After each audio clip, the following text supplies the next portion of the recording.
And just to follow on the subject of lists, you will hear the term SDN list. That is the abbreviation for specially designated national and block persons. I guess we don't say SDN BP, maybe that's too long. But the SDN list is the list of all the persons that have been designated by OFAC under various programs. As of when we did last updated this in October, there were more than 5,800 individuals and entities on that list. Here's an example of a person of how a designation looks in the OFAC designation system. So this shows you the kind of information that we provide to you to help you identify and hopefully avoid prohibited transactions involving that person.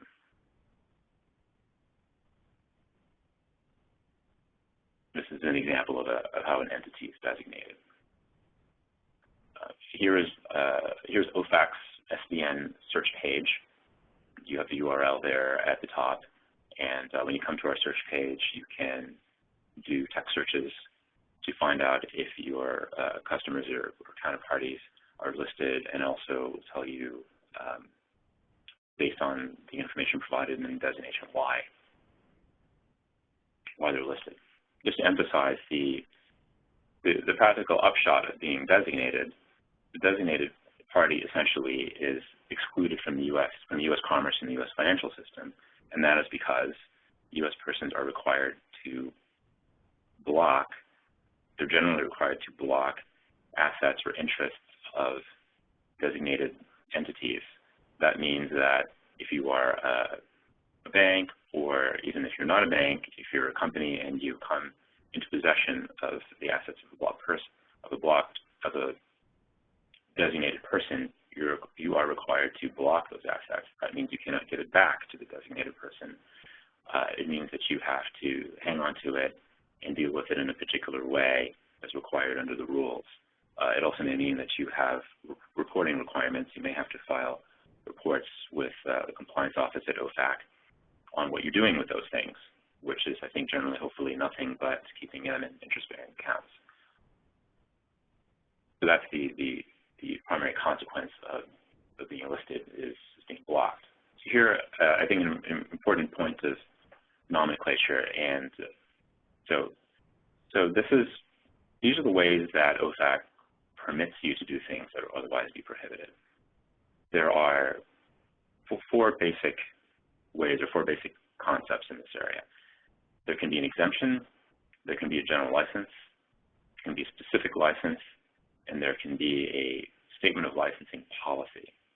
So an exemption means what it says. It means that the type of transaction is not prohibited, notwithstanding the prohibition and the regulation. So, for example, under the Cuba regulations, the export of informational materials to Cuba are exempt.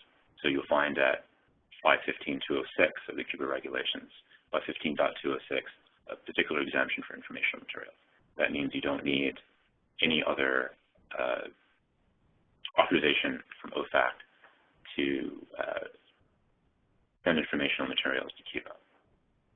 A general license is an authorization that's written into the regulation, that's already written down in black letters, that allows you to participate in a particular kind of activity.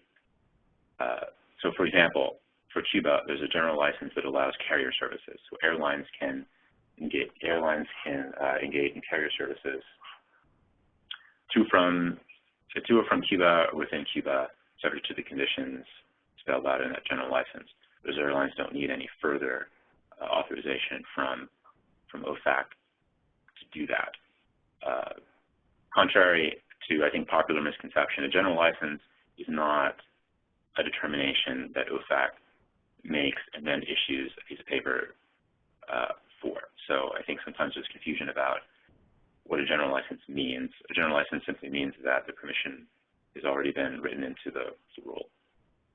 So by contrast, a specific license is something you need when your transaction is not exempt and not authorized by a general license. So a specific license is, in fact, a piece of paper.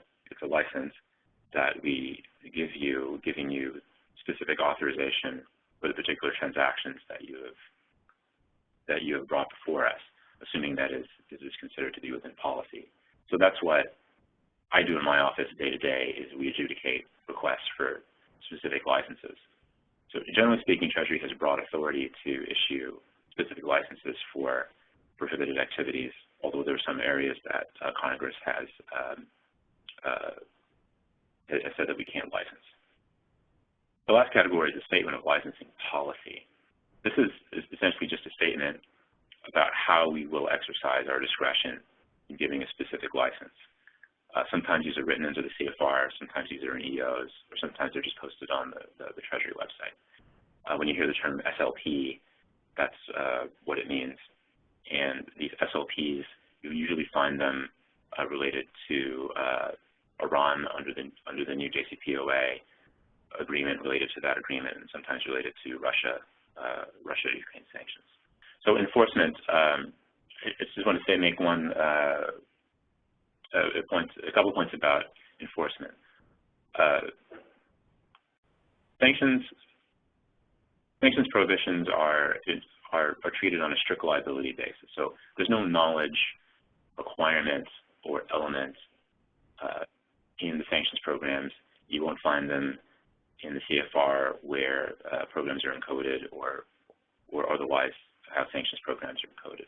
That also means that there is no due diligence safe harbor, so to speak, for sanctions prohibitions. So there's no minimum amount of work that will get you out from under the sanctions requirements. So if you do find yourself with a compliance problem or a compliance situation, let's say you acquire a company or enter into a JV, and for whatever reason you didn't discover until after the fact that they have a long list of material contracts to sell goods to, say, Iran or Cuba that are prohibited. What you can do, what you should do, is come to the government and make a voluntary disclosure, voluntary self-disclosure in the parlance of the SD. Typically speaking, I would say, if you come early and your case is not egregious, you're going to be on the left side, green side of this chart, and more likely to receive a no action letter or a cautionary letter. And these do not necessarily affect your ability to get licensed for similar transactions in the future. If you are not timely and if the circumstances are not favorable, you may find yourself on the right side of the chart. You may even find yourself off the chart. That is to say, looking at criminal referrals, although I think those are relatively rare. But you don't want to end up there, so come early and be complete. If you find yourself in a situation where you find that you have a compliance situation, and just to underline that this is a summary of the penalty provisions, the civil penalty provisions, so that you can see that compliance issues can be expensive. And just to close, I just want to pick up, I think, on one very good point that Olga made towards the end of her discussion, and that is about the differences between transactions and trade or exports. So one key difference between what we do at OFAC and what the other agencies do, for example, BIS, is that we are concerned with transactions, any kind of transaction, and not just exports. So an export obviously is a transaction, but not all transactions are exports. So for example, if you are concerned with sending goods, let's say to Cuba, you would, in the first instance, be better placed to go to BIS and check the BIS policies and obtain a BIS license if necessary. In fact, and if you do that, in some circumstances, you may not need to come to OFAC at all. For example, under the Cuba regulations, if you have an export license from BIS, then you have general license, as we discussed earlier, to engage in transactions related to that export without further authorization from OFAC. So that's, for example, how the operation of a general license. And for those of particular interest, that's at 515.533 of the Cuba regulations.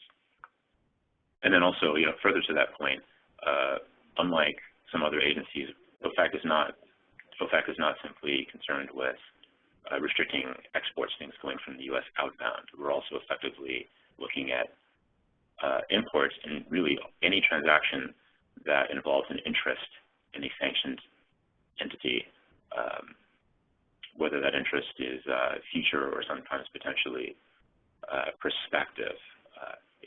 The transactions that are prohibited don't necessarily have to involve a sanctioned person or a listed person as party. So you should be aware of that and the nature of the scope of the sanctions rules.